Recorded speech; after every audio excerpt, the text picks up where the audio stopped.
നമസ്കാരം. പ്രവാസി മലയാളിയിലേക്ക് സ്വാഗതം. അതിദാരുണമായ ഒരു വാർത്തയാണ് കുവൈറ്റിൽ നിന്നും പുറത്തു വരുന്നത്.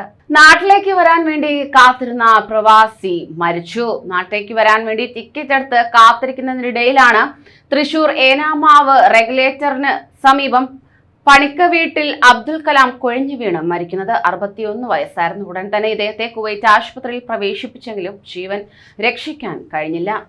കഴിഞ്ഞ ദിവസം നാട്ടിലേക്ക് വരാൻ ടിക്കറ്റ് എടുത്തിരുന്നു. ഇതിന് തലേന്ന് രാത്രി കുഴഞ്ഞു വീഴുകയാണ് ചെയ്തത്. കുവൈറ്റിലെ ആശുപത്രിയിൽ പ്രവേശിപ്പിച്ചുവെങ്കിലും ഇന്നലെ രാവിലെ മരിച്ചതായി വാർത്ത വന്നു.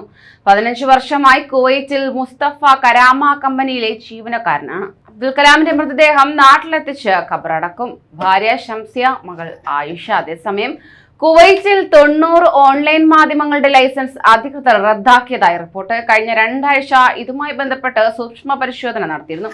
ഇതിന്റെ അടിസ്ഥാനത്തിലാണ് ഇത്തരത്തിലൊരു തീരുമാനം കൈക്കൊണ്ടതെന്ന് അധികൃതർ അറിയിച്ചു.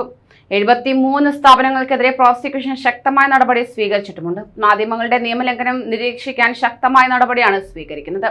ഇതിന്റെ പ്രവർത്തനങ്ങൾ നിരീക്ഷിക്കാൻ വേണ്ടി ഒരു സമിതിയെ തന്നെ നിയമിച്ചിരുന്നു. ഇവരുടെ ശുപാർശ അനുസരിച്ചാണ് നടപടിയെന്ന് വാർത്താവിനിമയ മന്ത്രി ഹമദ് റൂഹുദ്ദീൻ പറഞ്ഞു. തുടർന്ന് പരിശോധന ശക്തമായിരിക്കും. ഓൺലൈൻ പോർട്ടലിലും സാറ്റലൈറ്റ് ചാനലുകളും നിയമം പാലിക്കുന്നുണ്ടോ എന്ന് ഉറപ്പാക്കാൻ മന്ത്രാലയം ശക്തമായ പരിശോധന നടത്തുമെന്ന് മന്ത്രാലയ വക്താവ് അൻവർ മുറാദ് വ്യക്തമാക്കി. കൂടുതൽ പ്രവാസി വാർത്തകൾക്കായി ഈ ചാനൽ സബ്സ്ക്രൈബ് ചെയ്യൂ.